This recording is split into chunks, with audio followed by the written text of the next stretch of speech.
সুপ্রিয় মাছ চাষি ভাই বন্ধুগণ, আসসালামু আলাইকুম। আশা করি আপনারা সকলে অনেক ভালো আছেন। সার্থক মৎস্য নার্সারির পক্ষ থেকে আপনাদের সকলকে জানাই আন্তরিক শুভেচ্ছা ও অভিনন্দন। প্রিয় দর্শক মণ্ডলী, আজকে আমি আপনাদের মাঝে নিয়ে চলে এসেছি প্রত্যেক দিনের নয় নতুন একটি ভিডিও নিয়ে। প্রিয় দর্শক মণ্ডলী, আজকে আমি কথা বলবো আপনাদের মাঝে কিভাবে আপনারা বাণিজ্যিকভাবে ট্যাংরা মাছ চাষ করে লাভবান হতে পারবেন এই বিষয়ে। প্রিয় প্রিয় দর্শক মণ্ডলী, আপনারা সকলেই জানতে চেয়েছিলেন যে কিভাবে ট্যাংরা মাছ চাষ করে খুবই অল্প দিনে মাছ চাষ করে লাভবান হওয়া যায় এই বিষয় নিয়ে। আজকে আমি আপনাদের সাথে এই বিষয়ে কথা বলবো। প্রিয় দর্শক মণ্ডলী, আপনারা দেখতে পাচ্ছেন আমাদের কাছে অরিজিনাল অথেন্টিক ট্যাংরা মাছের পোনা রয়েছে। এই মাছগুলো রয়েছে আমাদের কাছে।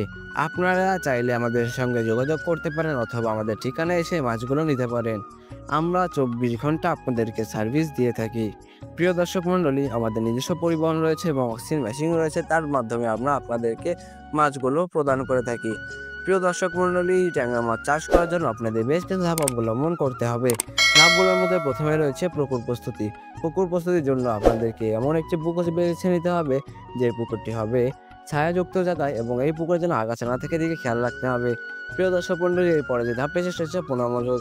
আমি আপনাদেরকে প্রথমেই বলেছি আমাদের কাছে রয়েছে সকল ধরনের নিরাপদ পোনা। আপনারা চাইলে আমাদের সঙ্গে যোগাযোগ করতে পারেন অথবা আমাদের হ্যাচারিতে এসে সরাসরি পোনা দেখে শুনে বুঝে নিতে পারেন। প্রিয় দর্শক মণ্ডলী, এরপরে ধাপ পেছে সেটা হচ্ছে খাবার। আমরা আপনাদেরকে বলবো ট্যাংরা মাছের জন্য ফিড খাবার খাওয়াতে, কেননা ফিড খাবারই পারে আপনাদের পোনাকে মাত্র 2 মাসে বাজারজাতকরণ করতে। তাই আপনারা ফিড খাবার খাওয়ালে আপনারা মাছটি মাত্র 2 মাসেই বাজারজাতকরণ করতে পারবেন। প্রিয় দর্শক মণ্ডলী, আজ এই পর্যন্তই। দেখা হবে অন্য কোনো ভিডিওতে। সেই পর্যন্ত সকলে সুস্থ থাকুন, ভালো থাকুন। ধন্যবাদ।